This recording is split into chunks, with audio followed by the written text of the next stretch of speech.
Monsieur le maire, merci beaucoup de votre présence aujourd'hui. Monsieur l'adjoint au maire, cher André Maleret. Je vais juste introduire cette petite séance et remercier les éminentes personnalités qui sont présentes ici pour dire deux mots que nous sommes très honorés que ce congrès ait choisi la ville de Marseille, très honorés que le congrès ait choisi les musées de la ville de Marseille et nos collègues du MUCEM, bien sûr. Tout spécialement heureux que cette inauguration ait lieu ici au musée d'histoire de Marseille, dont vous avez pu constater qu'il est en grands travaux du site archéologique du port antique où a démarré l'histoire de Marseille et qui sera la grande inauguration et le parachèvement de cette merveilleuse transformation du musée pour les Journées européennes du patrimoine en septembre prochain. Et aussi très heureux que cette inauguration ait lieu aujourd'hui, puisque c'est une journée très particulière. Vous ne pourrez malheureusement pas être présents ce soir, mais nous inaugurons au centre de la Vieille Charité une très belle exposition Sahara Monde Connecté, qui est portée par le Musée d'art africain, océanien, amérindien, mais qui est aussi l'emblème de cette collaboration que nous voulons faire vivre toujours davantage entre les musées qui sont des centres de connaissances et de recherche et les milieux académiques. Et donc c'est une très belle conjonction que nous ayons cette inauguration aujourd'hui et l'inauguration de cette exposition ce soir. Je ne cite personne pour ne vexer personne et je vous passe la parole, monsieur le maire. Merci à tous. Merci à vous. Merci, Xavier. Ça marche, c'est ça, je peux faire là, moi. Mais si vous aviez écouté la télévision à midi, il y avait au moins une bonne nouvelle. Marseille est la ville la plus ensoleillée de France. Heureux, bien entendu, de vous accueillir.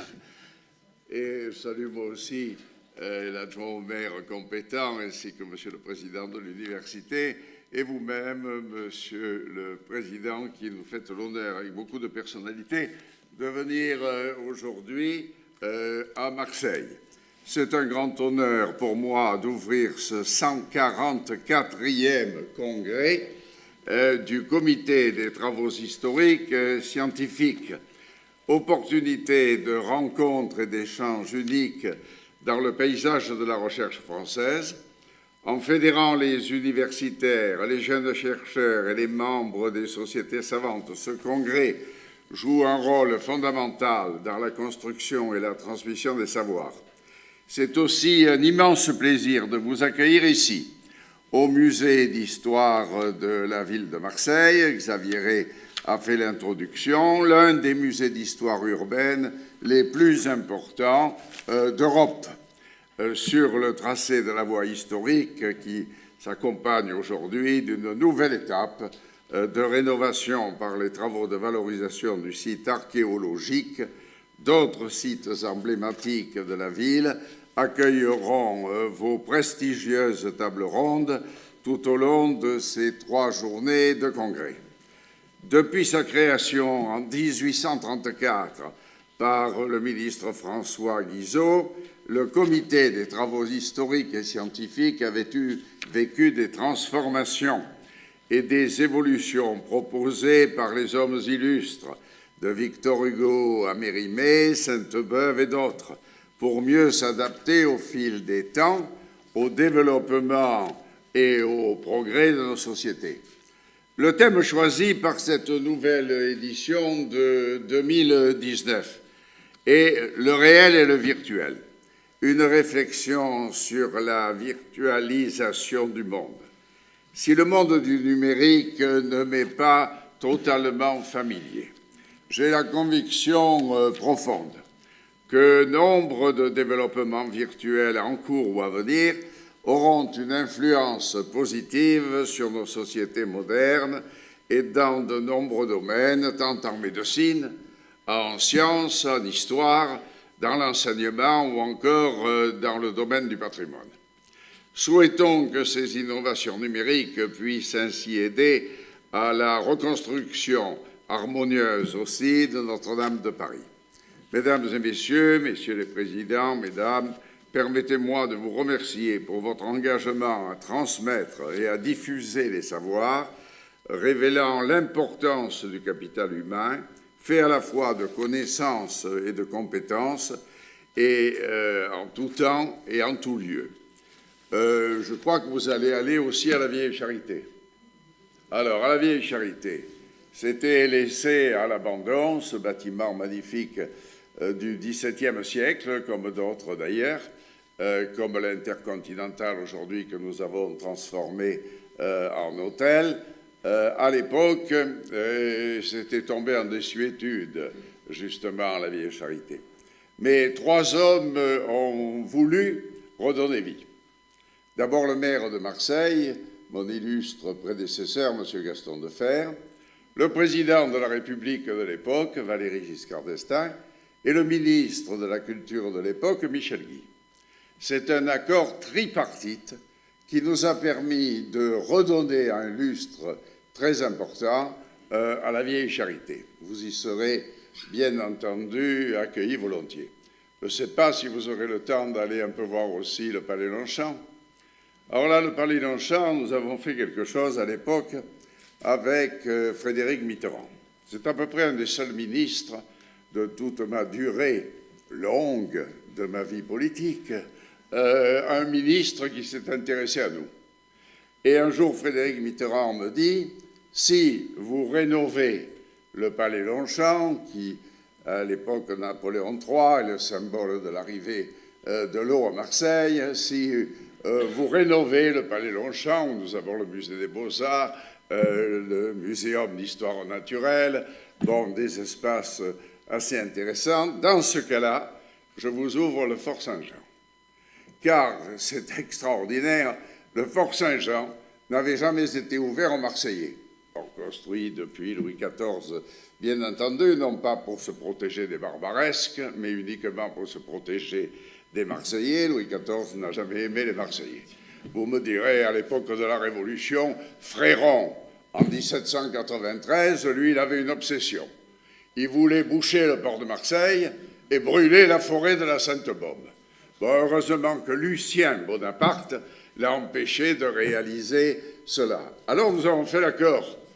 Et aujourd'hui, nous avons ouvert le Fort Saint-Jean et par une passerelle, on peut aller jusqu'au Mucem, qu'après 10 ans de lutte, comme on dit dans certains endroits, nous avons finalement obtenu du gouvernement de la République que l'on puisse installer ce musée des arts et traditions populaires dans la ville de Marseille. Et vous verrez que ce musée est très attractif aujourd'hui. Il y a d'autres lieux encore où ces messieurs dames vont devoir travailler?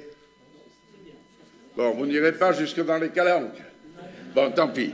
Mais le temps s'y prête, je l'espère. En tout cas, voilà, Monsieur le Président, Monsieur Philippe Bélaval, et les personnalités éminentes qui vous accompagnent. Et avant de laisser la parole à Monsieur le Président de l'Université, à Monsieur Yvon Berland, le soin de participer aussi à votre réunion. En tout cas, soyez les bienvenus à Marseille. Nous ne faisons pas tout bien, mais on fait et on continuera à faire.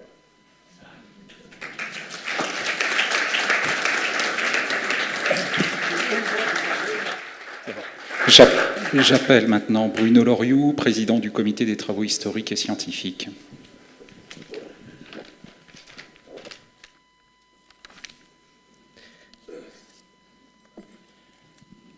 Merci, Monsieur le maire, d'avoir, en si peu de temps, à peu près dit tout, au point que je me demande ce que je vais pouvoir ajouter. Mais enfin, bon, on va essayer quand même. Hein. Donc, Monsieur le maire, Madame la directrice de l'École nationale des Chartes, Madame la directrice de la Maison méditerranéenne des sciences de l'homme, Monsieur le président de l'EHESS, Monsieur le président d'Aix-Marseille Université, c'est un grand plaisir et un réel honneur pour moi d'ouvrir ce 144e congrès national des sociétés historiques et scientifiques. En vérité, il est peu d'événements annuels, à ma connaissance, qui en sont à leur 144e édition d'événements scientifiques.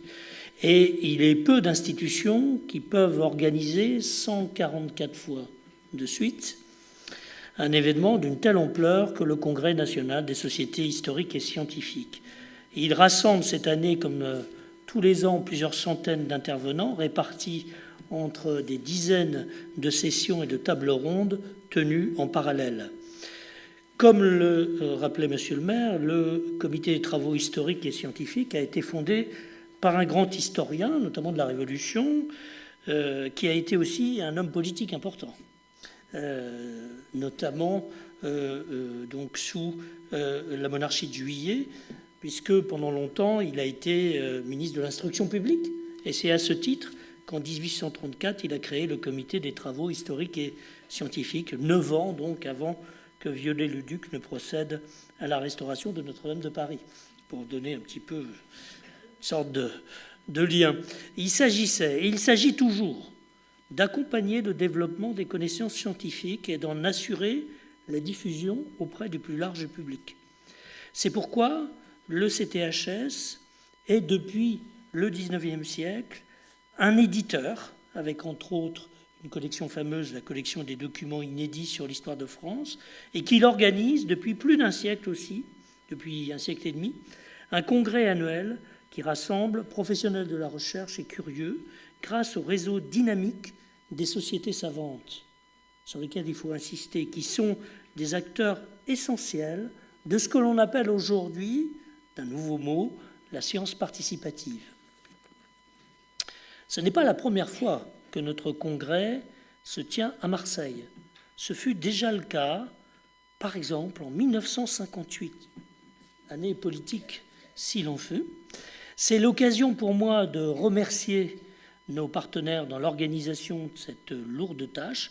En premier lieu, la mairie de Marseille, dont le maire nous fait l'honneur de sa présence aujourd'hui et qui accueillera ce soir à la mairie les membres du congrès. La mairie a mis à la disposition de ce congrès le musée de l'histoire de Marseille sous la houlette de M. Xavier Ray.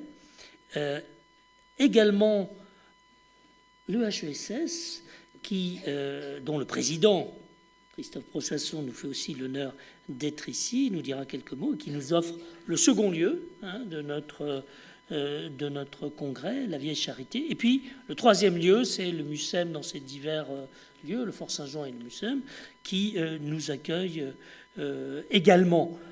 La MMSH, avec Sophie Bouffier qui nous dira quelques mots aussi, a apporté également son aide. Enfin, last but not least, donc ex-Marseille Université, M. Yvon Berland, donc, qui a bien voulu nous associer à son projet du jeu de loi. Je ne sais pas si vous nous en parlerez tout à l'heure, qui correspond exactement à nos valeurs. Merci aussi à toute l'équipe dirigée d'une main de maître par Christophe Marion, avec comme principal relais Francine Fourmeau. Alors donc, je remercie tout le monde à l'avance. Je prends des risques, mais je suis sûr que tout va très bien se passer. Merci.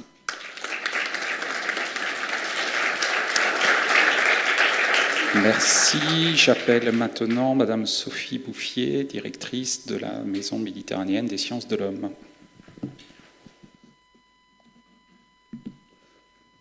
Monsieur le maire de Marseille, Monsieur le président du comité des travaux historiques et scientifiques, cher Bruno, détendu CAPES, Madame la directrice de l'École nationale des chartes, Monsieur le président de l'École des hautes études en sciences sociales, Monsieur le président de l'Université d'Aix-Marseille, cher Yvon.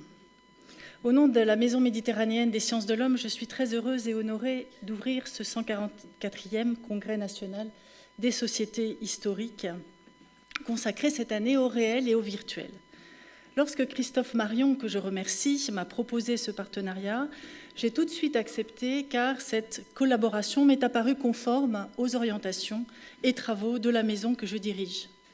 En effet, la Maison méditerranéenne des sciences de l'homme, MMSH pour les intimes, forte de ses équipes de recherche sous tutelle d'Aix-Marseille Université et du CNRS, travaille depuis plus de 20 ans à déchiffrer les coulisses des réalités et des illusions méditerranéennes dans les domaines de l'archéologie, de l'histoire, de l'anthropologie, de la géographie, de la démographie, de la sociologie. Autant de disciplines qui sont représentées dans le comité des travaux historiques et scientifiques, autant de disciplines qui croisent leurs méthodes et leurs pratiques dans une pluralité et une pluridisciplinarité affirmée et expérimentée sur certaines des thématiques qui seront traitées pendant ces journées et sur lesquelles plusieurs membres de la Maison interviendront dans le cadre de vos tables rondes. Insérée dans un site et une région, la région Sud et la Méditerranée, la Maison méditerranéenne de sciences de l'homme se revendique comme une tête de pont entre les rives du Mare Nostrum, par ses accords avec les universités et centres de recherche du bassin méditerranéen, par ses recherches sur des problématiques qui sont devenues des programmes phares de la Maison et du site d'Aix-Marseille, comme les migrations, l'histoire des religions, le genre ou le patrimoine archéologique. Ces équipes et leurs partenaires ont ainsi développé une expertise reconnue à la fois au niveau national, dans le réseau national des maisons des sciences de l'homme, et européen par les programmes scientifiques passés et actuels, des programmes cadres de la Commission européenne ou d'Horizon 2020. Votre congrès sera, par exemple, l'occasion de présenter et de discuter les apports de l'Observatoire de la démographie en Méditerranée, Démomed, soutenu à ses débuts par la Maison et qui aujourd'hui a atteint un rayonnement international de grande ampleur. L'une de vos tables rondes est consacrée à la Méditerranée, qui constitue à la fois notre objet d'étude et notre terrain de jeu. Je ne sais pas si la Méditerranée est un continent virtuel, mais l'expression est stimulante. La Méditerranée s'est forgée à travers les siècles une spécificité et une identité qui trouvent leur source dans les mobilités humaines, dans la circulation des savoirs qui se sont diffusés depuis l'Antiquité, dans l'émergence et la diffusion des religions monothéistes, dans la conscience, malgré les différences, d'appartenir à une culture commune qui se nourrit de mythes, mais aussi de réalités tangibles, d'un patrimoine matériel et immatériel, gastronomique, architectural, musical, pour ne citer qu'eux, et qui sont autant de signes de reconnaissance entre les habitants de ces rives. Le patrimoine archéologique est également un des grands axes de votre congrès et les nouvelles technologies numériques permettent à la fois restitution, reconstitution et conservation des monuments, notamment méditerranéens, comme le montreront les chercheurs du Centre Camille Jullian pour l'archéologie sous-marine ou les collègues du service archéologique de Marseille, à travers l'exemple de l'église funéraire de Malaval, reconstituée dans la salle voisine et que vous verrez probablement ces jours-ci. Restitution et conservation, mais aussi interrogation et regard critique à l'égard des idéologies et des politiques autour de ce patrimoine. Pourquoi protéger le patrimoine? Quel patrimoine sauvegarder? Comment le défendre? Mais aussi comment ne pas le muséifier comme un objet du passé qui serait vu comme une sorte de paradis perdu. Faut-il avoir peur des objets du présent, voire de ceux qui s'annoncent pour l'avenir? La patrimonialisation des objets se fait souvent en fonction de la signification qu'ils revêtent dans telle ou telle société et de la politique que l'on veut mettre en place pour défendre une histoire et une identité réelle ou construite, parfois idéalisée et fantasmée. Autant de problématiques que certains d'entre vous, anthropologues ou sociologues, venus de la MMSH ou d'ailleurs, affronteront dans ces journées. Un autre des thèmes importants que vous aborderez est celui du rapport entre le réel et le virtuel, entre la matérialité des objets et le numérique qui le reproduit en images, en 3 dimensions parfois. La numérisation des documents est un moyen important pour le chercheur d'archiver, de trier, de classer les données avant de les étudier, et vos travaux vont interroger les modalités de la numérisation, édition scientifique, plateforme électronique, instruments de recherche. Là aussi, ces pratiques de numérisation sont des supports de savoir et de communication qui, sous couvert d'objectivité et de rationalisme via les nouvelles technologies, sont profondément subjectifs. La récolte et la mise en place de bases de données sont orientées en fonction d'impératifs qu'il faut avoir à l'esprit et décrypter pour ne pas tomber dans un nouveau positivisme qui ferait office de vérité incontestable. Le décryptage des faux bruits et des rumeurs sera ainsi au centre de 2 de vos tables rondes, et les exemples passés qui ont été choisis sur la France ou ailleurs pourront illustrer les fake news dont notre société est envahie. Ces journées sont ainsi l'occasion de faire dialoguer les disciplines et les centres de recherche sur des objets et des questionnements communs. chercheurs d'Aix-Marseille Université et d'ailleurs, vont présenter et confronter leur expérience et leurs résultats scientifiques face à un large public extérieur intéressé par ces problématiques et par l'échange avec les spécialistes dans la riche tradition des congrès du Comité des travaux historiques et scientifiques. C'est avec plaisir que je participe donc à cet événement qui met à l'honneur les sciences humaines et sociales, comme le fera durant tout ce mois, jusqu'à la fin juin, le Festival du jeu de loi organisé par notre université, un festival qui entend faire dialoguer justement les sciences de la société et des arts avec la société civile. Au nom de la Maison méditerranéenne des sciences de l'homme, je vous adresse tous mes vœux de bienvenue à Marseille et à Aix, par biais de... Je peux et vous souhaite des débats fructueux, susceptibles de lancer de nouveaux partenariats entre les uns et les autres et d'aider nos concitoyens à comprendre les enjeux et les défis de l'actualité de notre monde contemporain. Je vous remercie. Lien, c'est le calisson.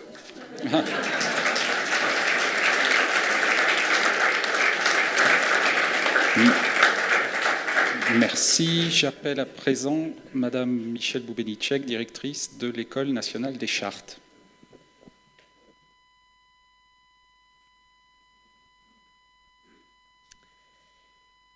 Monsieur le maire de Marseille, monsieur le président de l'Université d'Aix-Marseille, madame la directrice de la Maison méditerranéenne des sciences de l'homme, monsieur le président de l'École des hautes études en sciences sociales, cher Christophe, monsieur le président du Comité des travaux historiques et scientifiques, cher Bruno, monsieur le délégué général du Comité des travaux historiques et scientifiques, cher Christophe, chers et chers collègues, mesdames, messieurs, c'est une joie que d'ouvrir en votre compagnie aujourd'hui au Musée d'Histoire de Marseille, le 144e Congrès national des sociétés historiques et scientifiques.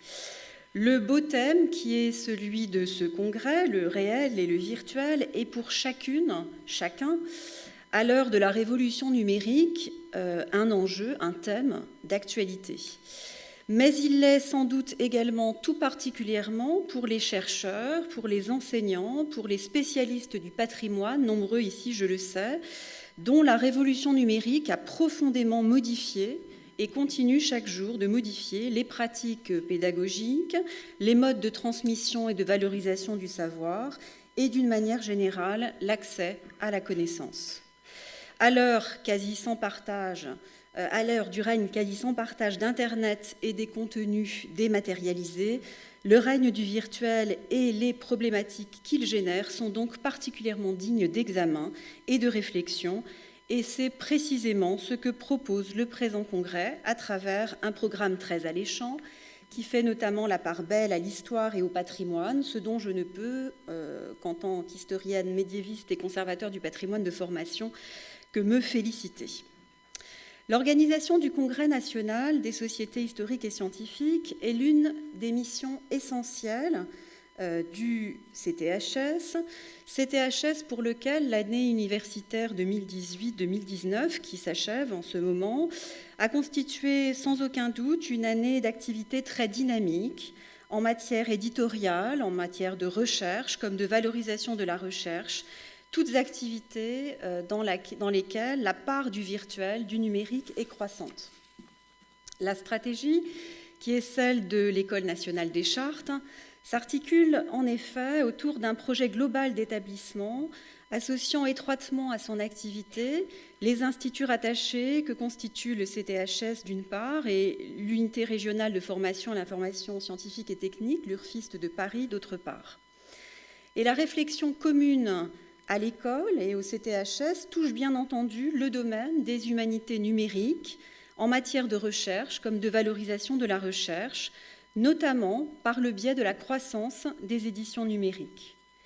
Parmi les tout premiers, l'École des chartes a en effet très tôt développé une expertise internationalement reconnue dans ce domaine et c'est l'une des priorités absolues de l'établissement que de dégager des solutions communes à l'ensemble de ces composantes qui permettent d'une manière harmonisée la constitution, la mise à disposition, la pérennisation des ressources savantes, textes, corpus d'images, bases de données. À cet égard, la mission des projets numériques de l'École des chartes dont l'aire d'action a été volontairement conçu comme transversal à l'ensemble de l'établissement, associe pleinement à sa réflexion le comité des travaux historiques et scientifiques, et plusieurs projets sont d'ores et déjà très avancés. Je me permettrai de citer ici, on y a déjà fait allusion tout à l'heure, le projet de numérisation lié à la belle collection des documents inédits de l'histoire de France. Dans le même ordre d'idées, c'est aussi de manière concertée et commune que les trois institutions répondent désormais aux appels à projets en matière de recherche, de valorisation de la recherche et d'édition. J'en veux pour preuve quelques beaux exemples, les projets bâtis dans le cadre de l'Université Paris Sciences et Lettres, les appels à projets du campus Condorcet, les ateliers du campus Condorcet, notamment à travers les projets France Savante et Géolocalisation, la politique de recherche du nouvel espace Richelieu, bibliothèque, musée, galerie, qui réunit la Bibliothèque nationale de France, l'Institut national d'histoire de l'art et l'École des Chartes, ayant vocation lui aussi à devenir un véritable campus. Cette synergie nouvelle en matière de recherche et de valorisation, qui porte d'ores et déjà, on l'aura compris, de beaux fruits, est grandement facilitée par l'énergie et le dynamisme de l'ensemble de l'équipe du Comité des travaux historiques et scientifiques. Et je crois pouvoir dire qu'avec leur aide, une atmosphère de collaboration dynamique est désormais celle qui règne entre l'École des Chartes et le Comité des travaux historiques et scientifiques, ce dont je me félicite grandement. Collaboration dynamique qui permet d'envisager avec sérénité et optimisme l'implantation maintenant imminente du Comité des travaux historiques et scientifiques à Aubervilliers au sein du campus Condorcet à l'horizon très proche de septembre 2019, dans des locaux dédiés et plus vastes que ceux du site actuel de Vanves. D'autant que l'un des principaux axes de développement du futur campus Condorcet sera celui du numérique et des humanités numériques. Le comité du travaux historiques et scientifiques, tout comme le centre Jean Mabillon, qui est le laboratoire de recherche de l'École des Chartes, y auront à cet égard toute leur place, aux côtés d'institutions prestigieuses comme l'Institut de recherche et d'histoire des textes, de très nombreuses unités du CNRS, l'École des hautes études en sciences sociales, l'Institut national d'études démographiques, l'École pratique des hautes études, les universités de Paris 1, Paris 8, Paris 10, Paris 13, et j'en oublie sûrement. Nul doute que cette installation permettra au CTHS d'affirmer et de mettre en valeur plus nettement encore qu'aujourd'hui sa contribution fondamentale à la recherche et à l'activité scientifique en sciences humaines et sociales, tout comme à l'animation du réseau des sociétés savantes françaises. Je terminerai en vous en disant tout le plaisir que j'ai à profiter de ce beau congrès dont le thème, je l'ai déjà dit, suscite tout particulièrement mon intérêt. Ce congrès sera aussi pour moi l'occasion, et je m'en réjouis tout particulièrement, de revoir à la fois collègues universitaires, consoeurs et confrères chartistes, si nombreux à animer avec beaucoup de professionnalisme et de dévouement certaines sociétés savantes. Je vous souhaite à toutes et à tous de passionnants et fructueux échanges. Merci.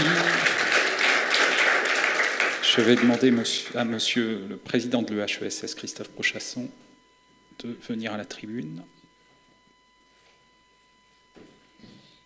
Bien, monsieur le maire de Marseille, mesdames et messieurs, en vos grades et qualités, il y a plusieurs raisons pour lesquelles l'École des hautes études en sciences sociales se réjouit d'être en ce congrès. Il y a d'abord des raisons d'ordre scientifique, intellectuel et institutionnel, elles vont souvent ensemble. Il faut rappeler, par exemple, l'arrêté ministériel, monsieur le maire, il faisait déjà référence à cette ancienne création du comité de 1834, qui crée un comité pour diriger les recherches et les publications de documents inédits à l'aide de fonds votés au budget de l'État. Rien que cela. Eh bien, cette première étape dans la création d'une histoire scientifique et universitaire qui débouche une trentaine d'années plus tard sur tout un ensemble d'institutions, dont la création de l'école pratique des hautes études et le premier congrès du comité à Paris en 1861. Tout cela, en quelque sorte, a constitué la matrice la plus ancienne de l'école des hautes études en sciences sociales que j'ai l'honneur de présidé.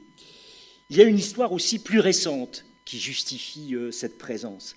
Cette histoire plus récente, c'est le 100e congrès du comité qui a eu lieu à la Sorbonne en 1975 et qui a été l'occasion de réunir les grands historiens du moment, dont Jacques Le Goff, le grand médiéviste, qui venait de créer une certaine école des hautes études en sciences sociales, une petite dissidence qui venait enrichir l'histoire des milieux académiques. Et puis enfin, nous voici aujourd'hui au 144e donc du non-congrès, cette fois-ci à Marseille, et qui là aussi rejoint les habitudes intellectuelles, j'allais presque dire les tics scientifiques de l'EHESS, par sa très forte orientation interdisciplinaire, dont je me réjouis, qui privilégie cette année les croisements entre l'histoire, l'anthropologie, les sciences du vivant aussi, la vraie interdisciplinarité cette fois-ci, l'humanité et les pratiques numériques autour, on l'a dit, du réel et du virtuel ou de la virtualisation de nos sociétés.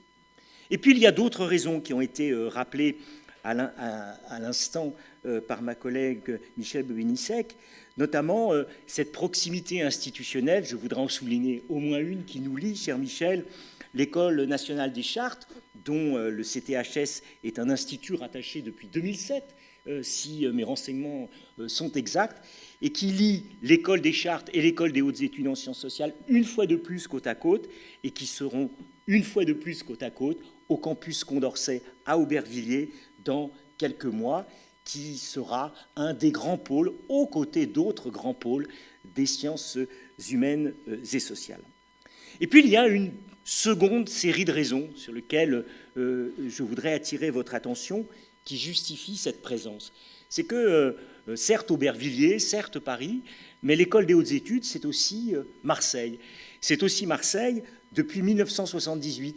Et monsieur le maire, vous faisiez référence à votre illustre prédécesseur, Gaston Defferre, qu'on ne saurait, de mon point de vue, trop louer, pour avoir eu cette audace, avec le président de l'époque, Jacques Le Goff, d'attirer à Marseille, dans les locaux formidables de la Vieille Charité, l'École des hautes études en sciences sociales, non pas un prolongement, mais une présence réelle, si j'ose dire, et non pas virtuelle. Elle était venue, l'École des hautes études en sciences sociales, attirée à Marseille par ces deux hommes, aussi sans doute parce qu'elle y voyait un lieu intellectuel extraordinairement vivant. Faut-il rappeler la grandeur des historiens de l'université d'Aix-Marseille, les rôles qu'ont y joué Georges Duby, Paul Venn, Maurice Agulon, Michel Vauvel, tous ces grandes figures de l'histoire et au-delà des sciences humaines. Est-ce que c'est la vigueur de ce milieu intellectuel et scientifique marseillais qui a incité Jacques Le Goff à installer sa principale implantation à Marseille en 1974, alors que lui-même, le grand médiéviste qui venait de Toulon, ce n'est pas si loin que cela, Toulon, monsieur le maire, qui venait de Toulon, a évité les méfaits de ce qu'il appelait le parisianisme intellectuel, en donnant à la toute nouvelle école qu'il venait de créer une dimension nationale. Autant vous le dire, notre site marseillais a une grande importance. Il marque la place particulière de l'EHESS dans l'écosystème académique marseillais d'Aix et de Marseille. J'ai cru qu'il fallait être très attentif à cette distinction. Une place modeste, particulière, mais qui tente de défendre des points de vue originaux dans le cadre de cette vieille charité. Et puis, dernier point qui me semble consonner d'ailleurs avec le programme qui vous est soumis, le magnifique programme qui vous est soumis, le souci de faire vivre les sciences sociales et humaines au-delà des murs du monde académique, dans la cité, dans la société. Et c'est la raison pour laquelle on citait la création du festival Le Jeu de loi, que l'École des hautes études aura à son tour son propre festival un peu plus tard autour des sciences humaines et sociales pour faire vivre aussi ces sciences, ces savoirs particuliers au cœur de la cité. Marseille est donc pour nous un lieu de réflexion, un lieu de diffusion aux côtés de ses partenaires, de la ville de Marseille, de l'université d'Aix-Marseille et des musées. Je vous souhaite un très bon congrès. Merci, et j'appelle Monsieur Yvon Berland, président d'Aix-Marseille Université. Monsieur le maire, merci encore une fois de nous faire l'honneur de participer à ces ouvertures académiques, et je sais combien vous y êtes attaché, et nous sommes particulièrement sensibles, toujours, vous le savez, à votre accompagnement, et l'occasion m'est donnée de vous dire que vous avez beaucoup fait pour l'Université d'Aix-Marseille. Monsieur le Président du Comité des travaux historiques et scientifiques, Monsieur le Président de l'École des hautes études en sciences sociales, Madame la Directrice de l'École nationale des Chartes, Madame la Directrice de la Maison méditerranéenne des sciences de l'homme, chère Sophie. Alors tout d'abord, merci au Musée d'histoire de Marseille de nous accueillir cet après-midi. J'aimerais vous dire, moi aussi, d'emblée, l'honneur et les remerciements qui sont les miens d'ouvrir avec vous ce 144e congrès du Comité des travaux historiques et scientifiques.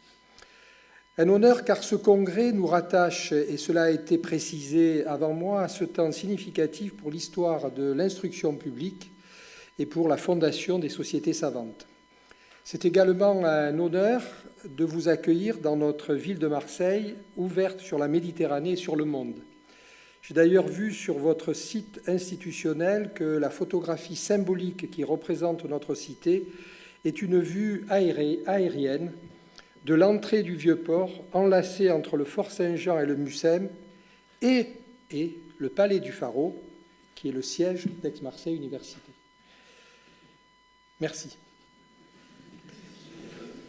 Remerciements enfin pour avoir engagé mes collègues historiens et plus largement des sciences sociales à construire étroitement au sein du Conseil scientifique une véritable collaboration, une collaboration exemplaire pour la mise en œuvre de ce congrès qui se structure autour du couple réel-virtuel, une thématique qui interroge nos rapports à la réalité avec l'émergence des nouvelles technologies capables de performance ou de simulation de l'intelligence.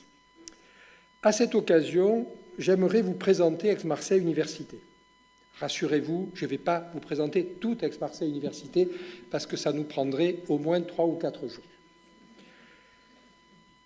Mais je voudrais vous dire que cette université, Monsieur le maire, on l'a créée ensemble, qui est une université dite de recherche intensive, figure parmi les seules 4 universités de notre pays à avoir été labellisée par un jury international initiative d'excellence. Bordeaux, Strasbourg, Aix-Marseille, une année plus tard, Sorbonne Université. J'ai rien dit, hein. AMU dispose d'un potentiel scientifique exceptionnel autour des humanités, des sciences humaines et sociales, avec notamment la faculté Arts, Lettres, Langues et Sciences humaines qui accueille 14 000 étudiants, 21 unités de recherche et 3 écoles doctorales au sein d'un campus entièrement rénové que nous avons inauguré le 18 avril dernier en présence de Madame la ministre Frédérique Vidal. Campus qui a été totalement requalifié pour faire tomber les frontières physiques, disciplinaires et générationnelles et ouvrir l'université sur la cité, sur son environnement, une requalification qui s'inscrit de pair aux enjeux de la formation et de la recherche dans ces disciplines des humanités et des sciences humaines et sociales. Le potentiel scientifique exploratoire d'Aix-Marseille Université est aussi incarné par la Maison méditerranéenne des sciences humaines, c'est ça, hein, dont la directrice, la brillante directrice est à mes côtés, au lieu en sciences humaines et sociales centré sur les études méditerranéennes qui porte depuis 2011 un laboratoire d'excellence sur l'interdisciplinarité au cœur de la Méditerranée et se projette désormais dans la structuration de 2 instituts d'établissement de formation de haut niveau et de recherche autour des sociétés en mutation dans l'ère méditerranéenne et des archéologies méditerranéennes. Mais c'est aussi l'IMERA, notre institut d'études avancées, qui accueille des chercheurs et artistes internationaux en résidence pour développer des projets transdisciplinaires portant sur les territoires méditerranéens. C'est aussi la Maison de la Recherche qui accueille 11 unités de recherche en sciences humaines et sociales et met à leur disposition des outils qui facilitent la réalisation de leurs activités, espaces d'échange, équipements techniques. Autour du tertiaire, percevoir, savoir, exprimer, cette maison de recherche offre un espace de partage transdisciplinaire qu'il appartient à chacun d'investir. Champ de recherche nouveau, regard croisé, ouverture de terrain, recherche innovante. Notre université va également disposer, d'ici l'été, d'un nouvel institut d'établissement intitulé « Créativité et innovation », regroupant 17 unités de recherche d'Aix-Marseille Université et de ses partenaires, CNRS notamment, qui développent une approche scientifique pluridisciplinaire autour des processus créatifs et d'innovation dans les secteurs de la santé, de l'éducation, du travail et de l'environnement, en exploitant notamment les connaissances liées aux facteurs humains, sociaux, techniques et organisationnels pour contribuer au développement d'innovation. Les domaines disciplinaires concernés sont notamment la psychologie cognitive, ergonomique, sociale, clinique et psychanalytique, l'ergonomie, les sciences de gestion, l'économie, les neurosciences, la médecine, les sciences de l'éducation et du langage. Vous l'aurez compris, notre université est très enclin à développer l'interdisciplinarité. Fort de ce potentiel exceptionnel, et pour faire écho à notre collaboration à l'ouverture de ce congrès, l'opportunité m'est donnée pour réaffirmer qu'il est du devoir d'une grande université, comme celle d'Aix-Marseille, de contribuer à la mise en visibilité des humanités, des arts et des sciences sociales dans la recherche scientifique nationale et internationale et de conforter leur place dans le dialogue avec la société, avec les citoyens, avec les jeunes, que ce soit les jeunes au collège ou les jeunes dans les lycées. Ces disciplines sont aujourd'hui déterminantes pour éclairer et nourrir le besoin croissant de savoir dans notre quotidien. La diversité et la richesse des interventions proposées dans votre congrès, d'ailleurs, en témoignent. Dans cette perspective, notre université, et Sophie, tu l'as dit, lance aujourd'hui même la première édition d'un festival international des arts et des sciences de la société qui a pour nom le Jeu de loi. Et je salue Marilyn Crivello qui est à l'initiative de ce festival. Ce festival vise à être un lieu d'échange entre universitaires, étudiants, artistes, acteurs institutionnels et culturels régionaux et nationaux et nos concitoyens. Il est composé de 2 temps. Du 9 mai au 18 juin, le festival met en lumière des événements scientifiques organisés par les unités de recherche d'Aix-Marseille Université, ainsi que ses partenaires. Et du 19 au 22 juin, les échanges porteront sur la façon dont on peut penser notre société actuelle par l'intermédiaire du jeu et des pratiques ludiques. Ce festival doit accompagner sur la durée le rayonnement civique et culturel des disciplines des sciences humaines et sociales, indispensables pour comprendre les grands défis de société et ces enjeux complexes dans le plus grand respect de l'interdisciplinarité et de l'esprit collectif. J'espère que tout le monde a noté les dates, s'il faut, je les rappelle. On les affichera à la sortie, mais vraiment, ne loupez pas ces moments. Ça va être des moments particuliers et il faut que tout le monde soit présent. Vraiment, merci d'être présent à cet événement et merci de cette initiative d'organiser ce colloque dans notre belle ville, c'est ça, de Marseille. Bon, il y a un peu Aix aussi, pas loin. Mais... Merci à toutes et à tous. Merci.